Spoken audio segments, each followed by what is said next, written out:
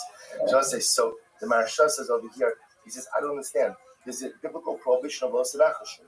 You're not allowed to engage in forms of divination. So we don't do omens. We don't do omens. So the Maharsha says something absolutely amazing. The Maharsha says, well, if you look at the Gemara does something dramatic. The person wants to know if they're going to live out the year or not. So what does the Gemara say? Take a candle, put it in a home where there's not a lot of wind. And what does the Gemara say? If it stays lit, then you're going to live. We'll say, what doesn't the Gemara say? If it goes out, you're going to die. We'll say, if you notice again on each of the things mentioned in the Gemara, the only thing that's mentioned is positive. The Maharsha says something amazing. The default setting of life is that things are going to work out. A person has to have an expectation that things in life are going to work out, that I'm going to live, that I'm going to be successful, that I'm going to make it back home. So if I do the omen, and the omen confirms the positive outcome, then what? Well, say that's not an omen. What is that? That's life. That is an affirmation that things are good, which is the natural default mindset of the Jew. If the candle goes out, what does it mean? Nothing. It means nothing. It means don't pay attention to it, because again, that's an omen then. So it's like an amazing yesod. When the Gemara talks about these omens are here ultimately again to affirm a positive outlook on life, which is supposed to be the default outlook of the Jew. So if these omens confirm the positive outcome, fantastic. You think it says something negative, simply ignore it. Don't say, so you understand, I'm not doing the Maharsha justice, it's a much longer piece. Don't say you understand the godless in this idea that is teaching us how to look at life. There are some people that are always waiting for the other shoe to drop. There are some people who are just waiting for the sky to fall. And sometimes for good reason, sometimes because they have a lot of life trauma and a lot of life difficulties. And sometimes when you've been through a lot, you just expect bad stuff to happen. It's understandable, but that's not what the Baruch Hu wants of us. The Baruch Hu wants to have a positive expectation for life, that things are good, that things will work out. So you say to yourself, okay, it's easy to have that mindset if everything works out. But again, herein lies the true test of our spiritual mettle. I'm supposed to have that outlook even if things don't work out. Didn't work out this time, it'll work out next time. It didn't work out for the last 25 years. It's okay, Baruch Hashem, the next 25 are going to be great. I'll say that's the power of the Jew. Have an unconquerable optimism. Have an unconquerable positive outlook on life. That's what these signs do. But let's look how the Gemara ends up. The Gemara says, "V'lav no sigi." But my suggestion, the Gemara says, is don't pay attention to omens. Why? The Gemara says, because once you know what the problem is as beautiful as that Maharsha is, if you're that guy who lights the candle, and then what? It goes out. Suddenly, it's not going to be so easy to shake that one off. So it says, therefore, the Gemara says, you know what? You're better off just staying away from omens. Not omens, you're staying from these type of symbols in general. But let's say, yet, the Gemara says something just to fall out. It's very exciting. Rabbi, hashtag the Amrit Simna Milsi. Let's say, do you see this? This is the Gemara. So Rabbi says, now that you told me that omens are significant, not biblically significant omens, but like signs are significant. Get ready for this. We'll say, this halacha ma'isa. Le'olam yeheragil le'mechsei l'reish shasa. Plus, and therefore, a person should always look at that. If you notice again, so the girsa over here is lemechse. So the Hagos Yisraelim changes it to lemechal. We'll say, in fact, again, this Gemara appears here in Maseches Harios and in Evios, and we'll say two different girsos. One is lemechse, one is lemechal. We'll discuss in just a moment. So Rabbi says, now that we said that that omens are significant, the person on Rosh Hashanah should look at or should eat kra Rubia, Karsi, Silky, Kamre. Person should eat a gourd and a fenugreek and leeks and beets and dates. So outside, you understand? We do this. This is Simnanosa.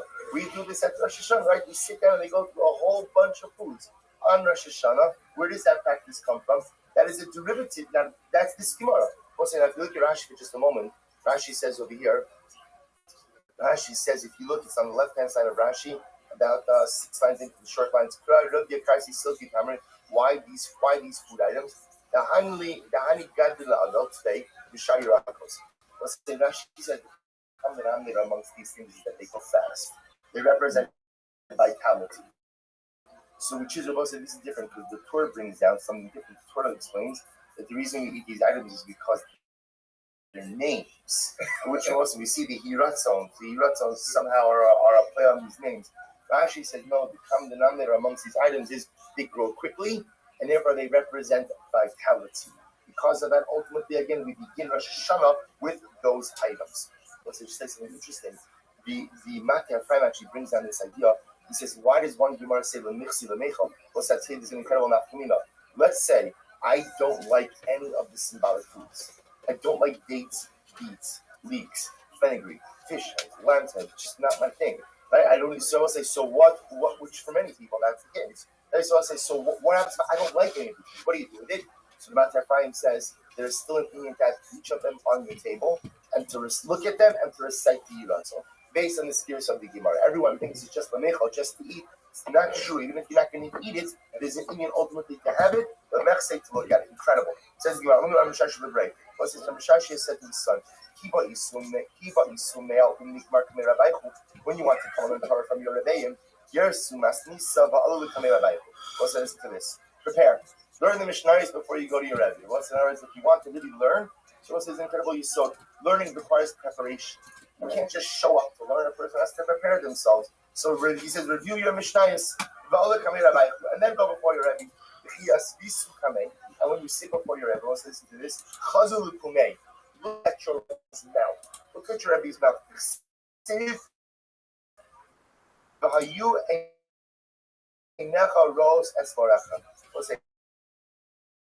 It's such an interesting application.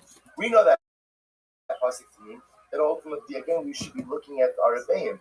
He's saying over here, Davka, look at their lips as the words are coming out. When you learn by a river. It sounds nice. Let's say the same way that ultimately, again, the water flows, so your learning should flow as well. The tibu, in the garbage heaps, or better to sit, I should live in the garbage heaps of Masa Machasya and don't live in the palaces of Kumpadisa. Let's look at Rashi for just a moment. The Masa Machasya,